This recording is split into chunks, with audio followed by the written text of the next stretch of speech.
नमस्कार, दिन भर की बड़ी खबरों में आपका स्वागत है। मैं हूं परवीन शेख। आज इस बुलेटिन में बात होगी व्हाइट हाउस में राहुल गांधी की मीटिंग की, बाइडेन के साथ पीएम मोदी के डिनर पर हो रहे विरोध की, बात करेंगे राहुल के बयान से बैकफुट पर आई मोदी सरकार के, विपक्ष की बैठक से परेशान बीजेपी की, और साथ ही जानेंगे कि आरएसएस ने बीजेपी को क्यों दी चेतावनी। और बुलेटिन के आखिर में बात होगी चुनाव आयोग के आने वाले नए ऐप की। इसके साथ ही और भी कई बड़ी खबरों से आपको करवाएंगे रूबरू, लेकिन तमाम बड़ी खबरों से पहले एक नजर सुर्खियों पर। दिल्ली नगर निगम की स्टैंडिंग कमेटी के परिणाम घोषित, बीजेपी और आप को मिली 3-3 सीटें। दिल्ली हाईकोर्ट के आदेश पर जारी किए गए चुनाव परिणाम। कर्नाटक के बाद जम्मू कश्मीर पहुंचा हिजाब विवाद, भारतीय महिला कॉलेज की छात्राओं का प्रशासन पर आरोप, कहा हिजाब पहनने से रोका। आरबीआई गवर्नर शक्तिकांत दास ने आज मॉनेटरी पॉलिसी का किया ऐलान, लोन नहीं होंगे महंगे, ईएमआई भी नहीं बढ़ेगी, रेपो रेट 6.50% पर बरकरार। गिरावट के साथ बंद हुआ शेयर बाजार, सेंसेक्स 294 अंकों की गिरावट के साथ 62,849 पर हुआ बंद, निफ्टी 100 अंक लुढ़क कर 18,635 पर हुआ बंद। ये तो थी सुर्खियां, और अब बात आज की सबसे बड़ी खबर की। राहुल गांधी इस समय कांग्रेस में किसी पद पर नहीं है। एक सामान्य व्यक्ति की तरह वो अमेरिका गए थे, लेकिन अमेरिकी यात्रा के दौरान वो पूरी दुनिया में छा गए। उनके बयान सुर्खियां बनते रहे, और अब जो खबर आ रही है वो बेहद चौंकाने वाली है। राहुल गांधी ने अमेरिका में एक बेहद सीक्रेट मीटिंग की है, और ये मीटिंग हुई है अमेरिका की सरकार के साथ। तो क्या है पूरी खबर जिसमें भारत में हिल गई है मोदी सरकार, देखते हैं इस रिपोर्ट में। राहुल गांधी ने अमेरिकी सरकार के साथ सीक्रेट मीटिंग की है। ये मीटिंग व्हाइट हाउस में हुई है, लेकिन इसे राज रखा गया है।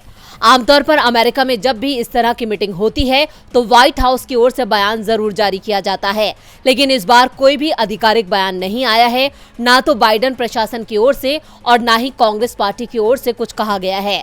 सोशल मीडिया पर दावे किए जा रहे हैं कि अमेरिका को भारत में बदलाव दिख रहा है।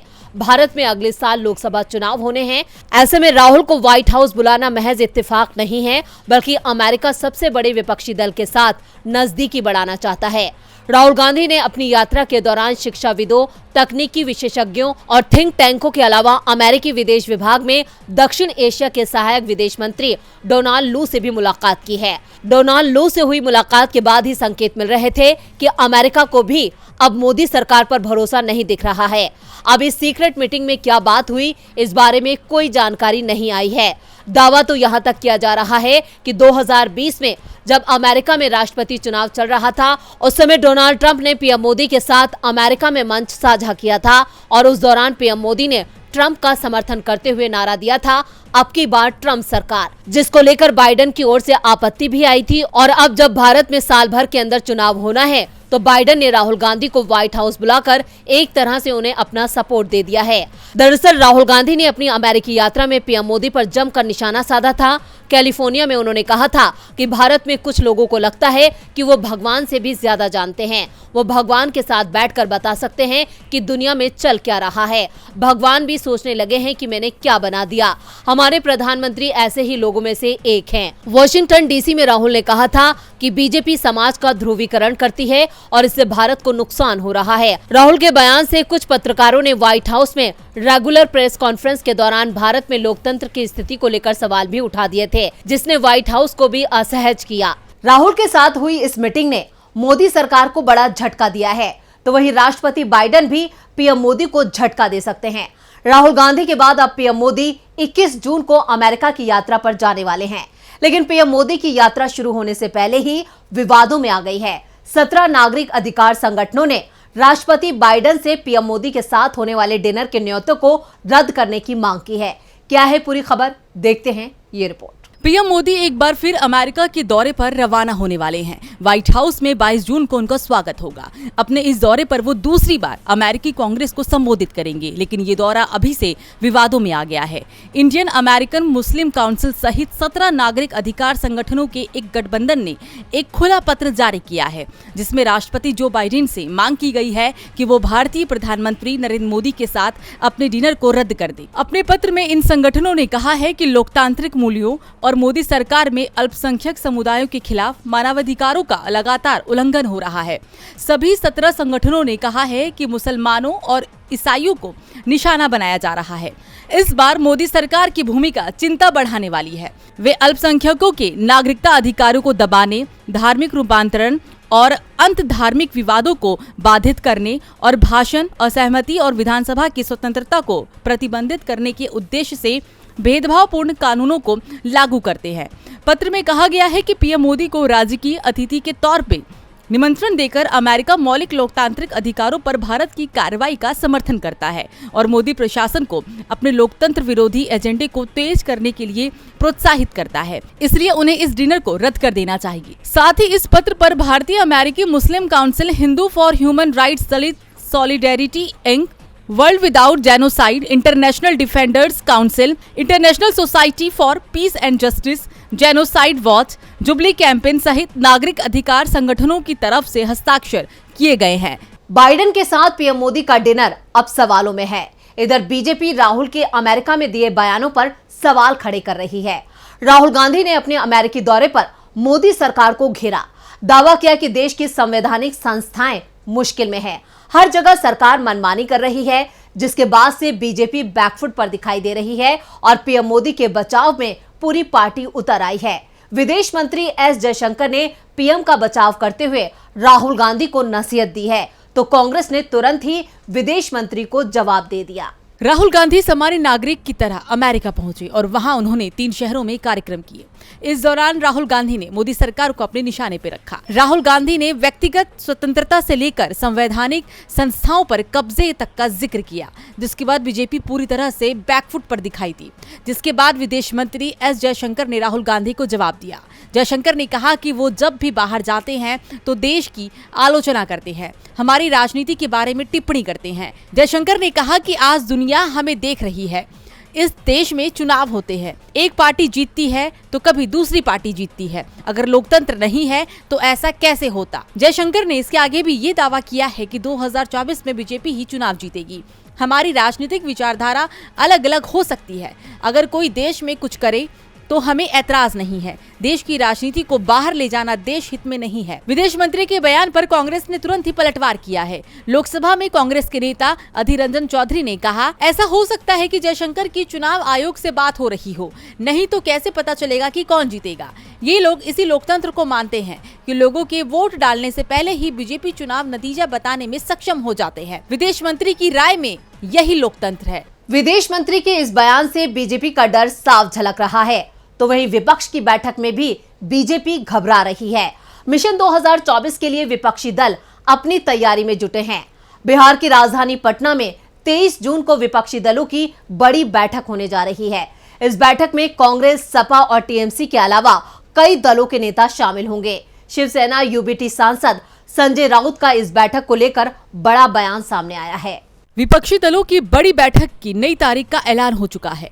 12 जून को बिहार के पटना में होने वाली ये बैठक स्थगित कर दी गई थी। जेडीयू प्रमुख ललन सिंह ने बुधवार को कहा कि विपक्षी की ये बैठक अब 23 जून को पटना में होगी। सभी विपक्षी दलों ने इस पर सहमति जताई है। 2024 के लिए ये बैठक मील का पत्थर साबित होगी और देश बीजेपी मुक्त होगा। विपक्षी दलों की इस बैठक को लेकर संजय राउत ने कहा है, राहुल गांधी के साथ ही हम सभी वहां होंगे। एनसीपी प्रमुख शरद पवार और पूर्व मुख्यमंत्री उद्धव ठाकरे मेरे साथ जा रहे हैं। संजय राउत ने आगे कहा कि देश के विपक्षी दलों के सभी प्रमुख नेता पटना जा रहे हैं। पटना में 2024 में होने वाले लोकसभा चुनाव के लिए रणनीति बनेगी। 23 जून को पटना में होने वाले विपक्षी दलों की इस बैठक से बीजेपी बैकफुट पर है, क्योंकि कर्नाटक हार के बाद बीजेपी पहले ही मुश्किल में है और अगर 2024 को लेकर विपक्ष एक साथ आता है तो बीजेपी की हार तय है। विपक्षी दलों की बैठक बिहार के मुख्यमंत्री नीतीश कुमार ने बुलाई है। बैठक में विपक्षी दलों के कई नेता शामिल हो रहे हैं। जेडीयू के राष्ट्रीय अध्यक्ष राजीव रंजन सिंह उर्फ ललन सिंह की माने तो बैठक में कांग्रेस अध्यक्ष मल्लिकार्जुन खड़गे के अलावा राहुल गांधी भी शामिल होंगे। खड़गे और राहुल के अलावा बंगाल की मुख्यमंत्री ममता बनर्जी, दिल्ली के मुख्यमंत्री अरविंद केजरीवाल, झारखंड के मुख्यमंत्री हेमंत सोरेन, तमिलनाडु के मुख्यमंत्री एमके स्टालिन, एनसीपी के अध्यक्ष शरद पवार पवार, समाजवादी पार्टी के अध्यक्ष अखिलेश यादव, शिवसेना के अध्यक्ष उद्धव ठाकरे, भाकपा के राष्ट्र महासचिव डी राजा, माकपा के राष्ट्र महासचिव सीताराम येचुरी और भाकपा माले के राष्ट्र महासचिव दीपांकर भट्टाचार्य भी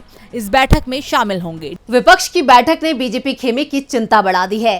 चिंता तो संघ ने भी बीजेपी की बढ़ा रखी है। राष्ट्रीय स्वयंसेवक संघ ने बीजेपी को चेतावनी दी है।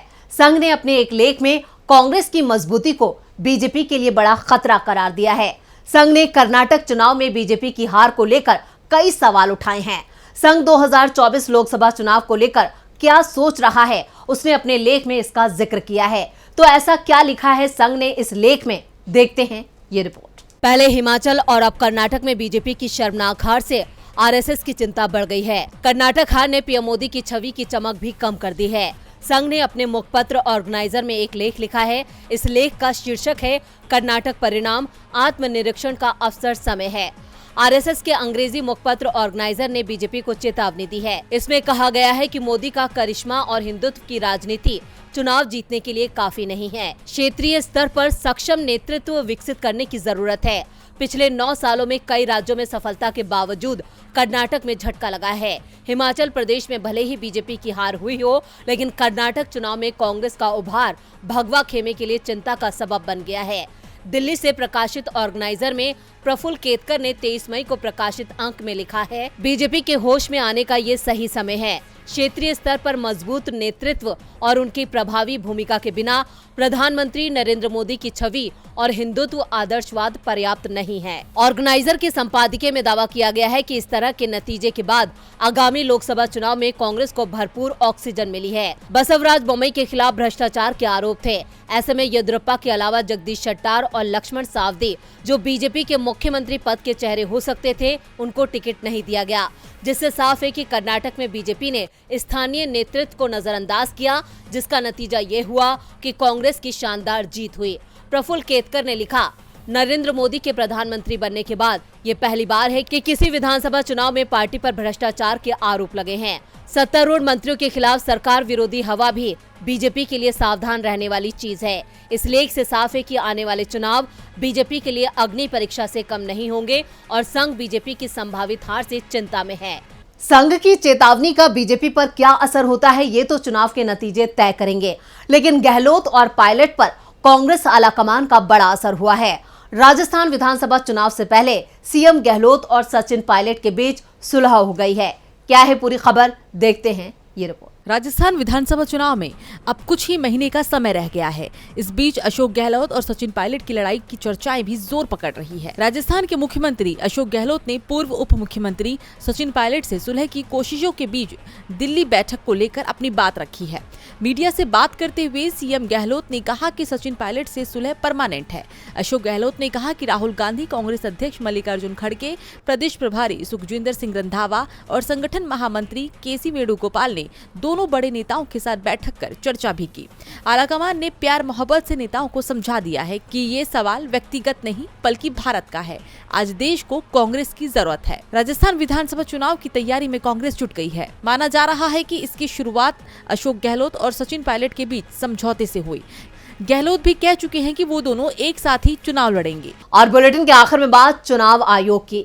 इस साल के आखिर में 5 राज्यों में विधानसभा चुनाव हैं और इसमें ज्यादा से ज्यादा लोगों की भागीदारी हो, इसके लिए चुनाव आयोग की तरफ से रणनीति तैयार की है। तो इस बार क्या है आयोग की रणनीति, देखते हैं इस रिपोर्ट में। किसी भी राज्य में चुनाव को सही तरीके से संपन्न कराना चुनाव आयोग की पहली जिम्मेदारी होती है और इसके लिए जरूरी है ज्यादा से ज्यादा लोग अपने वोटिंग के अधिकार का प्रयोग करें। लेकिन हर चुनाव में आबादी का बड़ा हिस्सा वोटिंग से दूर रह जाता है। इसी कड़ी में मध्य प्रदेश में मुख्य निर्वाचन अधिकारी के कार्यालय की तरफ से कहा गया है कि मतदान प्रतिशत को बढ़ाने के लिए एक ऐप बेस्ड सिस्टम तैयार किया जा रहा है। इस सिस्टम के तैयार हो जाने के बाद शहरी क्षेत्रों के चुनिंदा मतदान केंद्रों पर अपनी पसंद से पोलिंग बूथ को चुनने की सुविधा मतदाताओं को मिल जाएगी।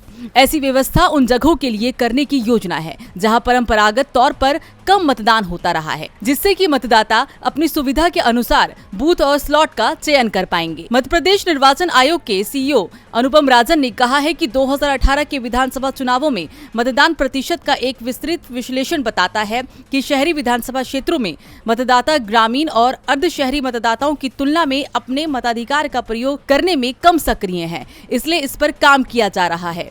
तो आज इस बुलेटिन में इतना ही। देखते रहिए डीबी लाइव। नमस्कार।